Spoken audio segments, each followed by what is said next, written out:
I'm here with Casey White in the hot tub after round one of the PCS Open. You shot yourself onto the lead card. Tell us about it. Well, I shot bogey free. It's my first ever tournament round here at Øverås. I've heard many great things about the course. It's always been a dream to come out here ever since I first saw it back in 2022. And yeah, love Norway, just all the good vibes. And I think that every single thing about like a setting and a course and who I'm with has everything to do with my score reflecting on the leaderboard. All right, what are you expecting for this moving day round? I mean, I always say bogey free is clean golf is the way to go. I'm good enough thrower, good enough putter to get birdies here and there. It's just a matter of not going backwards. Bogey free is the way to be. How's the player experience here? The player experience here is unbelievable. I mean, just the setting at the course, like we came right off the 18th green and we had multiple options for food, which was amazing. Then I went up to the clubhouse. They got the ping pong, they got the pool, they got the bar, they got the live coverage going, complimentary snacks with a beautiful view, of course. Yeah, we got to see those eagles. That was incredible. Yeah, that was insane. Yesterday we went out and caught fed some eagles out in the fjords. That's a once in a lifetime experience. All right, thanks for joining me and good luck today. Enjoy it. Thank you. Hello and welcome back to MDG Media. We are happy to be bringing you this round 2 front 9 MPO lead card coverage. If you want to pick up some discs, you can use code CaseyJacuzzi for 33% off. We see that sneak peek into his mindset for the weekend. This is, of course, the 2025 PCS Open, brought to you by MDG Media. I'm Connor Wood, and with me, Mr. Elias Luukkonen. What's up, Connor? What's up, viewers? Nice to be here once again, and I'm happy we got that little insight from Casey, really showcasing why this tournament is one of the more special ones, not only in Europe, but as the Americans have confirmed in the world. Incredible tournament and incredible level of play, specifically from Adam Hammes in round 1. Just destroying the rest of the field, shooting that 10 under par. We see another Team Discgolf player joining him, Aaron Gossage, putting a pretty solid round all together. Spoke with him this weekend and he's feeling good, feels like he's settled in well. Good spirits, is ready to attack here in round 2. And of course, the man from the jacuzzi, Casey White. I believe his first lead card of the season. He's excited to be there, showcase his skills to the world, to the European audience even. And yet another Team Discgolf player, Ezra Aderhold, coming off his first Disc Golf Pro Tour Championship win just 1 week ago. Momentum is in his favor, and we kick it off here on hole 1. This 124-meter par 3, slightly downhill, plays most favorably for the forehand hyzer for the right-handed player. Alternatively, the backhand turnover also quite friendly. A lot of players will opt to err to the right, as that left side OB can come up very quick, lining the scaffolding and spectator area. Ideally, you want to land just short right of the basket, get some extra ground play, funnel your way to the green. It is a great starting hole to get a shot out there, feel good, and get your round started.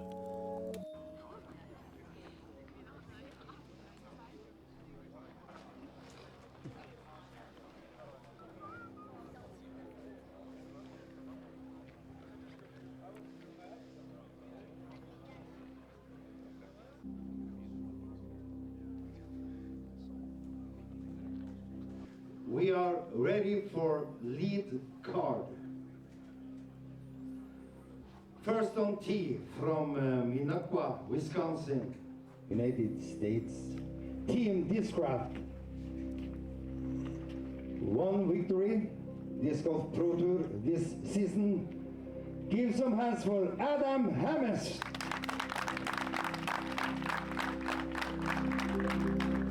Shout out to the announcer here. I believe, if I remember correctly, he was already doing the announcing 2 years ago when we had the first Elite Series event at this very venue at the 2023 PCS Open. As Adam going for the conventional forehand route, he has a lot of power on his forehand, so this high hyzer line, it's a privilege that you only have if you have a lot of power. And you can see he's still playing it a little bit short. Grand Junction and Colorado, US Team Discgolf, Aaron Gossage.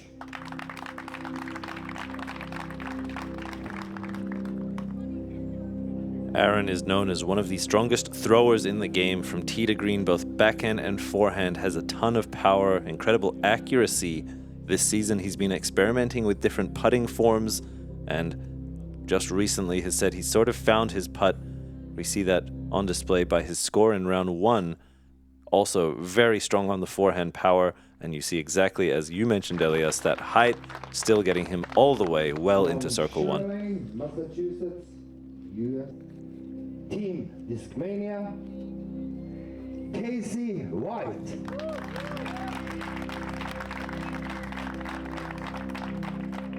And the power height advantage is much bigger than you might imagine, because if you have the power to go really high, the backside OB doesn't really come into play, as your disc is, even if you turn it over a little bit, it's always going to come back.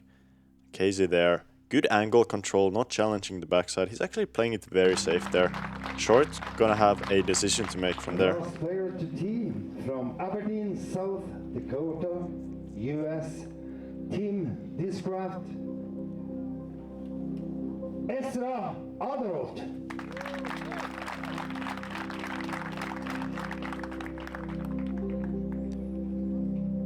Ezra has really found his stride this season, has always been a player in contention. We see he has all of the skills required to compete with the very best. Backhand, forehand, putts, and of course a champion level mindset. He is a true competitor. Another forehand hyzer out into the field, and we are left with 4 players looking at their putts. I believe Adam will be up first at a range where I think he's unlikely to give it a run. If it is, it will be a bit of a tentative one. Dead on there. A little safe on the bit. Don't really want to go down the hill. Just left of the basket from this angle is a huge drop-off leading towards OB. Even Casey there. Very soft bid. I respect the effort. I think that's a good balance between running it and still keeping it close. And we see that circle 1 putt there for Ezra. He has been bouncing around at the top of the circle 2 stats on the Disc Golf Pro Tour. I believe at this very point has fallen from first place, but in the first series of Disc Golf Pro Tour events was the #1 in C2 stats, C2 putting stats made. Very proficient on the green, likes to give a short stabby step putt. And just like that, we see birdies from both Aaron and Ezra, pars for Casey and Adam.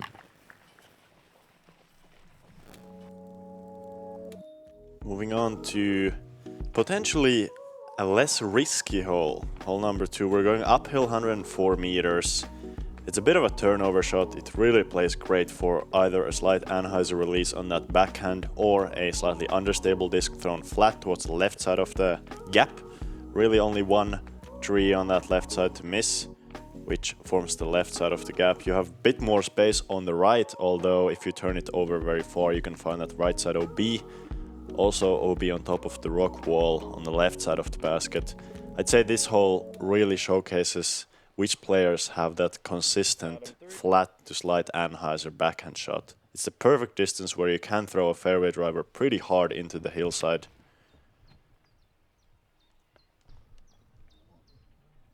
Aaron with a pretty stable disc pushed over, and he finds an edge and rolls, in fact, OB long. Landed short of the basket, but on that slope, an overstable disc is not going to be landing flat, fought back out to the hyzer, whereas that slightly understable flight is more likely to land flat. Ezra too fires well past the green. Neither of those guys opting for the safest approach, which is try to end short left of the basket near the rock wall and allow it to filter you back to the green. Adam with a pretty smooth line there, doing exactly that. The short left playing the safest. It does, however, leave you with a downhill putt, which can be a little bit nervy. Casey, beautiful looking release. Needs to stay up, and it does. Best looking shot by far of the group. And I'm a little bit surprised to see 2 out of 4 going long. Do you think it can be something with the nerves in the lead card, maybe a little extra adrenaline in the blood? I think no doubt this is a huge event, Elias. The clash between America and Europe, of course, a Disc Golf Pro Tour elite event. And Adam swings by on the left. Certainly the nerves are here. This is a big moment for Aaron to try and secure the par. Is unable to. It's even steeper than you see from this camera angle. It shows it well, but that is a very long distance feeling putt, considering that's just around 12 or 10 meters. Ezra, however, good for the par save. Solid putt, definitely. And Casey, just 7 meters left here, beautifully on the stripe. This green, interestingly enough, even though it's severely sloped, I have seen 0 rollaways on this green. I feel like the grass is very grippy, and even if you miss your putt, hit the cage, I feel like the disc just never rolls. I've seen a few short rolls, but you're right, we don't see these extended rollaways that you might expect from such a sloped green. Aaron neutralizes his early birdie with the bogey, and some others pick up the 2s and 3s. We continue now to this beautiful hole 3, a 123-meter par 3 tunnel shot, OB lining the right side the entire way until we get through into this late tree line where it then opens up. You also have OB along the left, but it's much more forgiving and there's a lot more room to play. As a result, players will lean towards the left. The most common result is a hyzer release to the left that slowly flexes through this gap and ideally hits the ground before the pin, sliding on up on this mulch. This is a hole that I think most players would be happy to take par on. And Elias, talk to us a little bit about the statistics here. How dangerous really is this hole? Very dangerous compared to the rest of the course. This is one of only 3 holes on this course that is playing over par on average in this round. Casey almost showing us why. He was very close to hitting that right side, but instead he has a nearly perfect shot, I believe on the edge of the circle, which if you gave any top pro a chance to be edge of the circle for birdie on this hole, they would take it every time. That is a common result from Ezra there, erring to that left side of the fairway. Interesting choice. We don't see too many forehands here, given the danger to the right, but Adam has the power, I think, to punch through well clean and really only fade right after it opens up towards the green. He gets caught up just outside circle 2, a very common landing zone for an imperfect shot. Aaron now in danger here without a lucky kick. Will find an early out of bounds, and that is completely par out of play. Bogey at best now. Now this is almost like a soft par 3 that he has to throw for the approach. Looks like he was a little bit juiced there. Gonna have a putt, a tester putt from around 10 meters. Not looking like a perfect start on this hole number 3 for Gossage, as Ezra throwing that blue putter. He's gonna be throwing that one a lot today. Very straight flutter. He can really manipulate that disc, make it go straight or with a little hyzer or turn.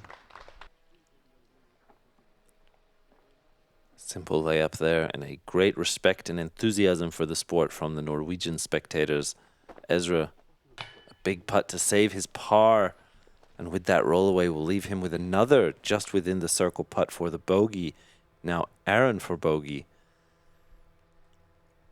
Big stroke there, and he's good.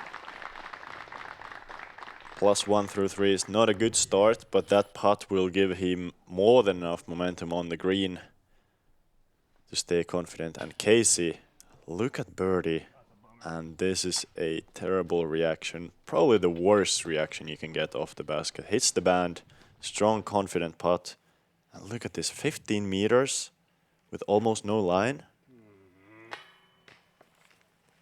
He said it himself, that's a bummer. Having a birdie chance on this hole is quite rare, and you really want to capitalize on it if you have that chance. Solid comebacker for Ezra, even for the round now, with a birdie, bogey, and par respectively throughout the first 3 holes. And just like that, hole 3 defeating our lead card just a little bit.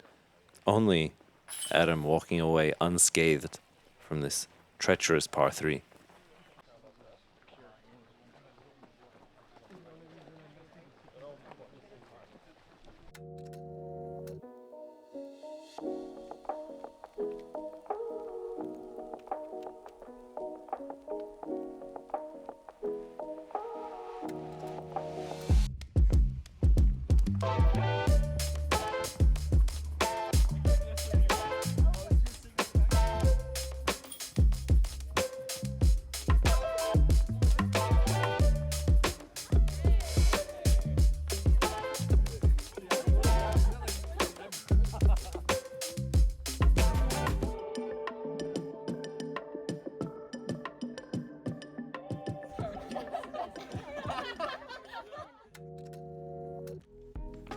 Well, our lead card is gonna continue to hole number 4. As you saw in the score check, the course is getting destroyed today. Nestori Tukkanen already in the clubhouse with an 11 under, so these guys are shooting for something similar, hopefully, as this hole is gonna be a good opportunity to get hopefully further under par. 99 meters, it's a straight shot with a little left finish. You'd rather miss too far left or too long, as the only real danger on the hole besides the early gap is this artificially made OB pond. So you have to be over the rocks to get to the green. A lot of players even opting to go for a fairway driver on such a short hole. Adam going with quite an overstable disc on a flat release, and you see the late stability kick in just in time. I really like his utilization of the height there, just slightly nose up while being well below the ceiling available to him. Uses all of the room. Casey playing that safe shot, landing early left, but I think didn't quite hit the gap he was intending to. Ezra here pushing that ceiling I mentioned earlier, and the reason you don't want to hit that is because it slows your disc down. He was just squeaking by over those rocks. That is a 2-stroke swing, most likely, to get up top there. And you can see the difference between preferred release speed on this hole, as Aaron going with the mid-range. I believe Ezra also was going with mid-range. I'm really interested to see what happened with Aaron's disc there, because he landed in bounds, hit the wall, protecting the next tee pad. I think he must have rolled down to the OB. Casey, solid bid from Circle 2, goes to the straddle, just doesn't have the height. Aaron here, yep, looks like he found himself at the corner between the pond and the next tee pad's structure where those two meet. I think some unfortunate ground play for him. You can normally hit that structure and remain safe. Not the fortune for him today. Ezra, solid birdie to get himself back below par.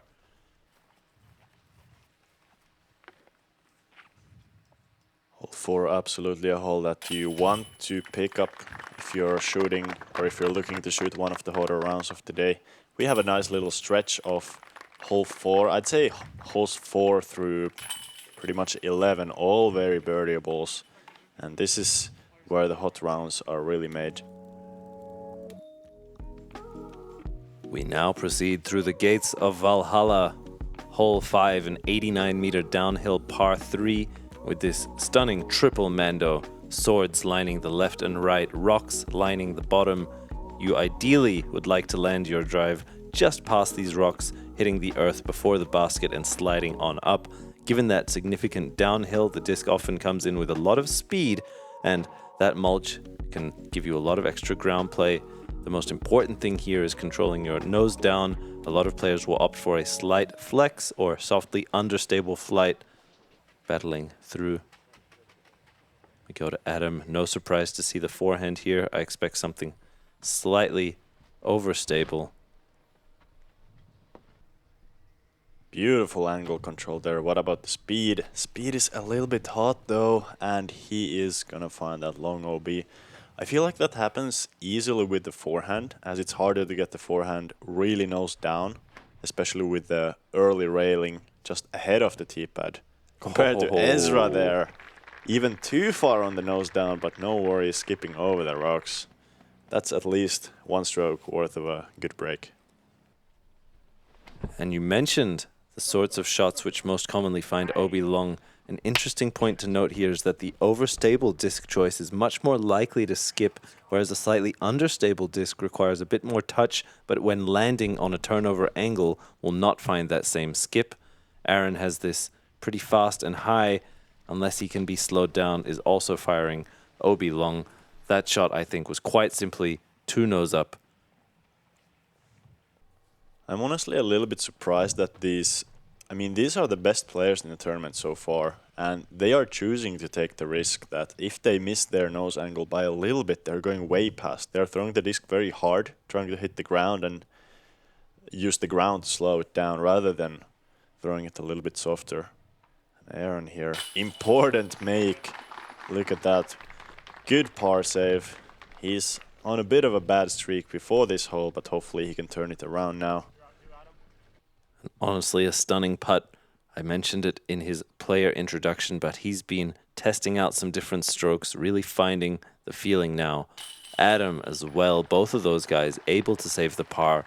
I would say in my experience it is less common for players when going OB long to take a par than a bogey. It's certainly a makeable putt, but not an easy one.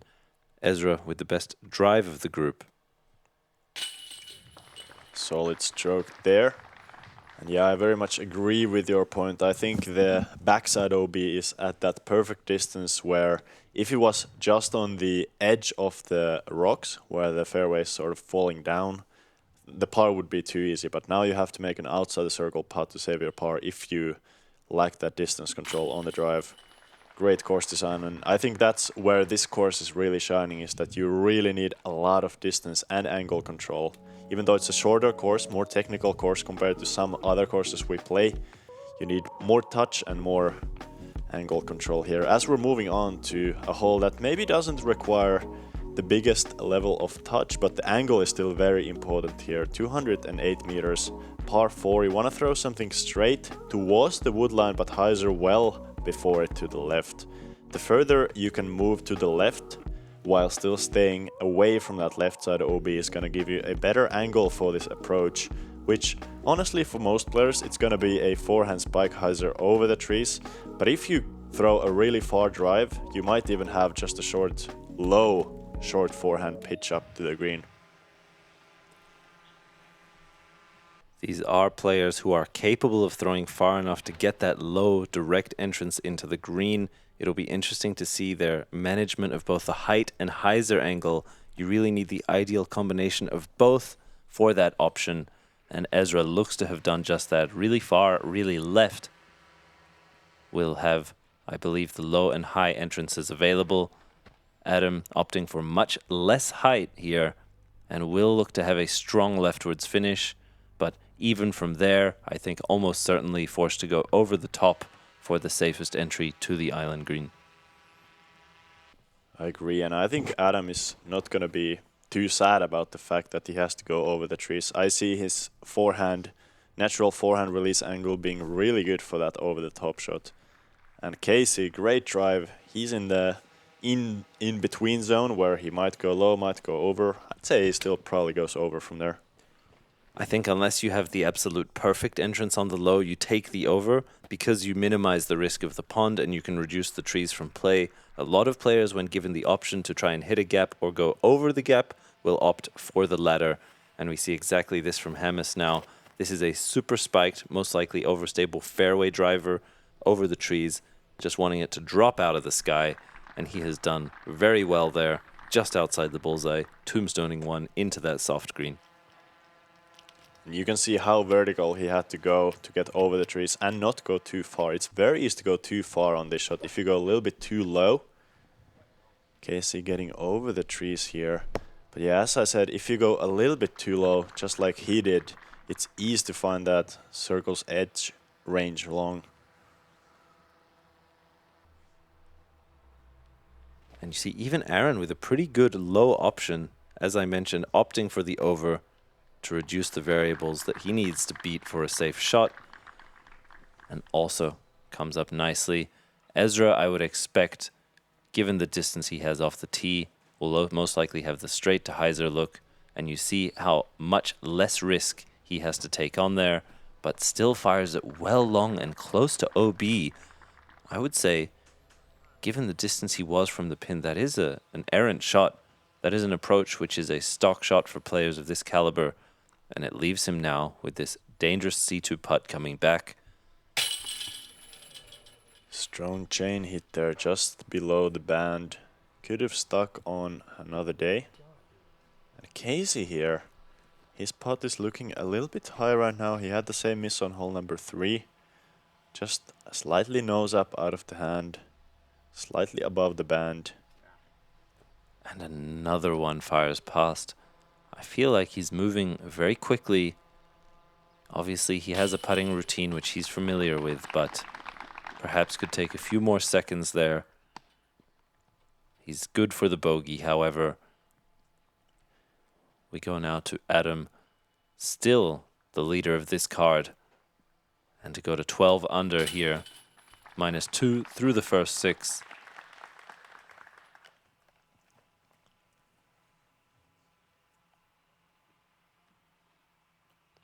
I'd like to see Goose take his time here, even on this shorter putt. It can be particularly notable when one of your card mates 3 putts before you, and you see him going through the motion.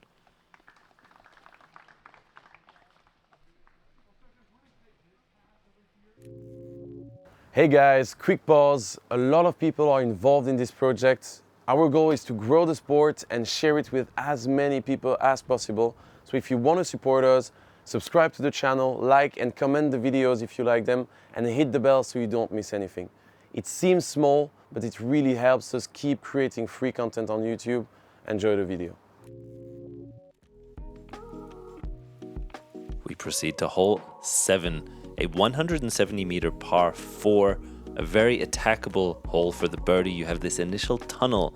Most players are opting to throw a backhand hyzer flip that ends to the left, opening up the gap, or if you're looking to get aggressive, a forehand flex that beats this corner and ends to the right. You're then left with a straight to left bending approach into the green. The only real danger here is that OB lining the right side, so as a result, a lot of players will go with a spike hyzer or just keep something slightly more to the inside left to mitigate any sort of risk there from the right side. Adam, a lot of power on the forehand. What will be interesting to see here is the distance. If you don't get around that late corner, it can leave you with some gaps to beat, and that bush exactly in center frame is the one you need to get past for the most optimal line. He fades a little bit early. Luckily for Adam, the hole is short enough where that shot, while only flying about 100 meters in the air, he's still gonna have just a 70-meter approach through some gaps. And Aaron, I'm honestly very surprised to see him miss the gap with the forehand. The gap is very wide. If you throw that forehand, it gets even wider than with the backhand, and Ezra, same thing. And both of them releasing on a hyzer angle, not flipping it over in time. I'm surprised they're not going with something slightly more overstable and a flat release, but I'm sure they are familiar with their practice rounds and game plan, the exact stability and flight they're looking to replicate from previous successful shots. I think simply a matter of execution here on 7. And the gap may look big off the tee, but connecting with an early tree is actually quite common. Ezra now looking to filter through the backside, shortcutting the corner a little bit. Plays with that right side OB, but looks to have settled in a reasonable spot, probably deep C2 for a birdie look. Yeah, this hole often offers some scramble opportunities even for birdie. And Aaron, if he gets a lot of power on this forehand, he's actually going over the top, which this requires just inhuman levels of power to reach the basket. And looks like Aaron has got it. Look at the shot. He's going to be just 10 meters away for the birdie. What a shot. I think he had 100 meters left with that wide straddle on the forehand. Complete standstill, just using the kinetic chain of his hip to his elbow to his wrist. Great display of his power. Casey slipped on that approach, but looks to have made good progress. Adam also super awkward, fading away. The rare fadeaway forehand here, crashing over the top as well. But that inside is very thick, and you need to hit pretty much directly above the basket for that shot to work well. Anything that is fading towards it from the left is very unlikely to get through cleanly. Simple pitch out for Casey. Yeah, this is not the basket to run those longer putts if you're not fully sure you're gonna hit it, as basket slightly elevated and also some slippery wood chips on the ground, as Adam, I remember many years back when he was making the first moves as a great upcoming professional player. He was known for his incredible putts, and looks like that stroke is still coming along strong. Just like Aaron Gossage on this hole, getting back to even par after a rough start. It's great to see. I would say, however, the front nine feels more scoreable, or maybe just less dangerous. I think the back nine certainly has holes to birdie, but the bogey chances are more severe. Explain hole 8 to us, Elias. Hole 8, you have a couple of choices here. You can go for the backhand straight slight turnover shot. This is the best option if you're trying to park the hole, and most of the players on this level are willing to go for the slightly more technical shot in order to park it. I'd say if you're less comfortable with the backhand, the forehand is also a good play. A lot of forehand shots end up slightly right side of the basket, so you can end up inside the circle, but a little bit right. And looks like Adam is challenging that option. I would expect this to be a good shot, but end up a little bit right.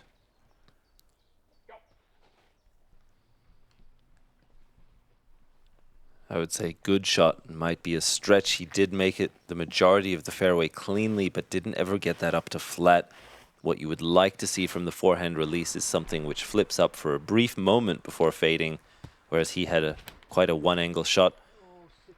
Aaron here calling the sit down, worried about OB long, and for good reason. This is absolutely crushed. Well, OB. Truly a surprising error in distance. Same thing as on the gates of Valhalla hole. Just threw it too hard. I mean, he was flying over the basket. That's, I don't know if it was disc choice or if he just missed his height. You know, hard to say. A lot of the times these players have their preferred speed of release, and for Aaron on the backhand, he likes to throw it very hard. So on these shorter, more technical holes, he needs to find a way to keep the disc from going so far. Casey, very familiar with the hyzer flip, late flip sort of game. That is a shot he's comfortable with, but does not find that late turnover. Ezra with a super long distance step putt run. Even a jump putt there. And going to be having a tap in a 3. We go to Casey deep in the woods on the left. Likely just trying to get something out cleanly. And even a pretty good look from there. I wasn't sure if he was able to find something, but looked to have a chance. We go now to our leader, Adam. Wow. There you go. Shaping the Anheuser through the trees. I love his putting stroke for that. Nice and spinny. Perfect nose angle too. He doesn't have... I feel like he has just the slightest bit of nose up on the putt. Flat to slight nose up where it just stays in the air very nicely. As Gossage making another good putt. It's looking solid for him so far on the green. Really on the drives is where he has made most of his errors. And comparing Aaron's putt to Aaron's, we see Adam, you mentioned that slight nose up. From Aaron, a slight nose down, but getting more height initially out of the hand, dropping downwards into the chains.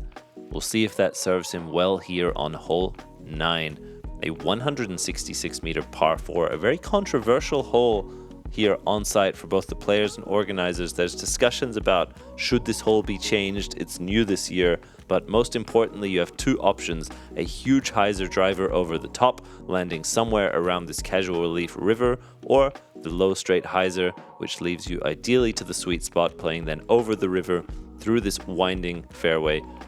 It's interesting because you have really two initial fairways as well as two entrances to the green, left and right of these islands of wooded areas.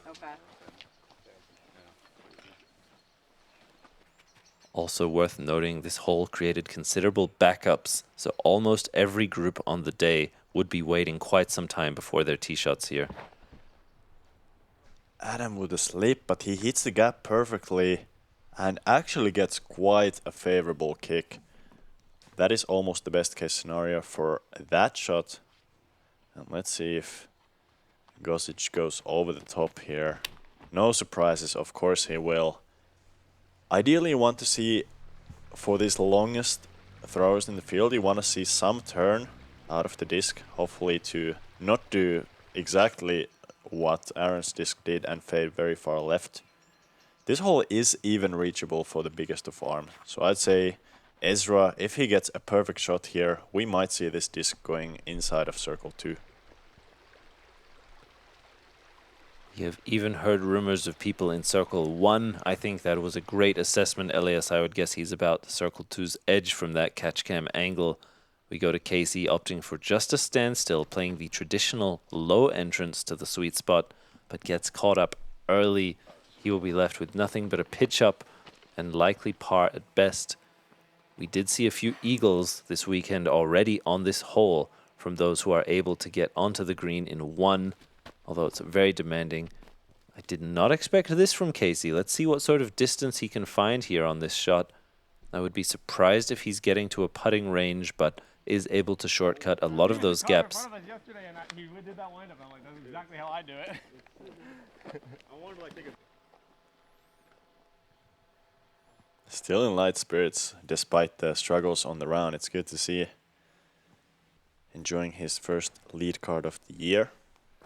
And there you go, Adam. Beautiful angle control. Even running the basket for the eagle and the backstop. This hole doesn't really have a backstop, but the bushes on the long side are very thick, and you're not getting many long skips. Adam looking to celebrate yesterday's 4th of July with the eagle here on 9. Not quite connecting. Casey, solid scramble. Going to be left with a short putt for par. We see Aaron, I would guess probably about 35 to 40 meters. And he's done well to just dig the hill behind. Ezra, I think, at a similar point, but much closer here, actually. Elias, you nailed it. Circle 2 for eagle. Oh, he left it low. Way low. I think he left it low. Way low. Adam not leaving it low. There you go. Good birdie to finish out his 5 under front 9. Very solid on a hole that, of course, you would like to birdie every hole on the front. But it's actually, to me, it's very impressive how every hole besides hole number 3 on the front 9 is scoring very similar. All of them have a birdie percentage between 30 and 45. And most of the rest of the scores are pars. Some bogeys, only very few double bogeys. The front 9 is so scoreable. You have to be, in order to keep pace, I think you have to be at least the 3 under that Ezra is right now. Particularly in this fantastic weather which we had here for round 2.